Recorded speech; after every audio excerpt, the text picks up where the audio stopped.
الصبح أقعد أتريق وأطلع على الساحل.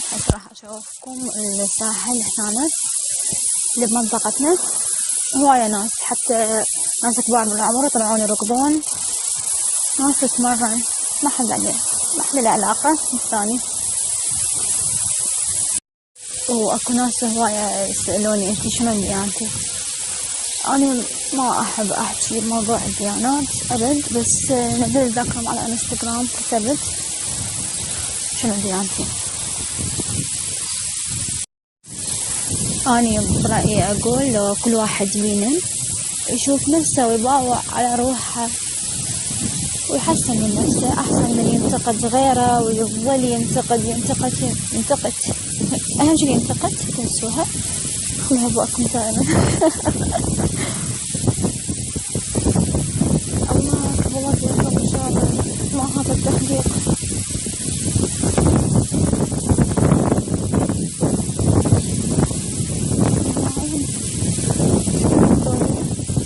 الحديقة تدري مش أعرف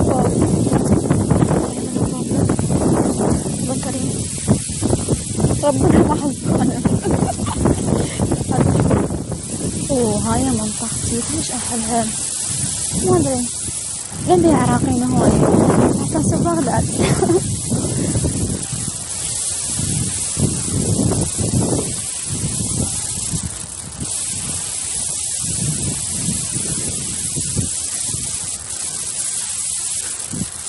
هذا المكان كلش أحب أركض بيه، أموت عليه.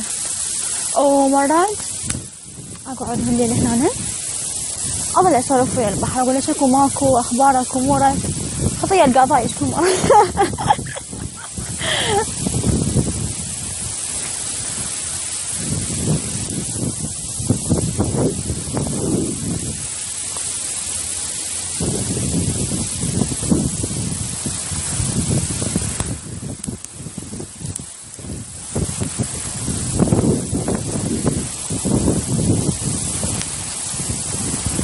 والله صراحة أنا صار كل اللي أتمناه إنه أريد أطلع يعني من تركيا، لازم أطلع من تركيا، وهالشي راح يطول هنا كلش راح يطول. أو ماي جاد ما يليش أبي أدعو لي نطلع، يعني مو أطلع أتمشى، لا قصدي إنه أطلع على السويد أمريكا وأي مكان، حتى لو الصومال شمال أفريقيا أوكي. أمشي بحقوق الإنسان موجودة والبشر عندهم إنسانية، هي ما أريد أكثر. أكو مكان هنا يوميا أجيبيش أقول مو أقول إنه كل ما أفوت من هذا المكان أكو زلزال، يمكن صار سنة 97 أعتقد، يمكن باعوا هاي هنا مسوين المقبرة من الزلزال، أتخبل منها وكل ما أفوت أقول يا الله بيتك صار زلزال، وين نروح. لا كل ما يصير زلزال يكون يجون هنا الناس قريبين على الساحل. زين أوكي عندي فكرة، فرضا الناس طلعوا جوا على الساحل هنا، هذا مي يوقع عليهم، يعني هم زلزال منا وهم يوقع عليهم. لا هي موتة ملعوتة. ما أحب المكان، أحب بس يعني خاص.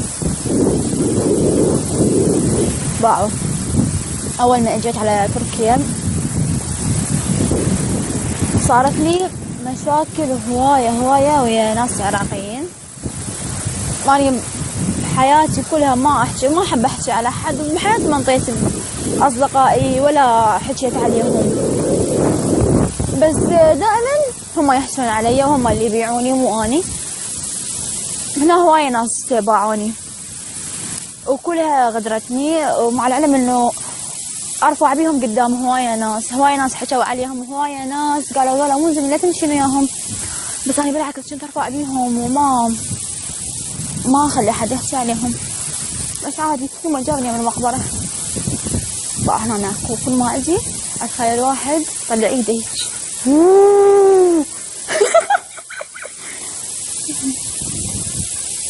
خطية هواية ما تسوي. وهسه دا ألعب بالبلياردو، حكي بيناتنا سحلتهم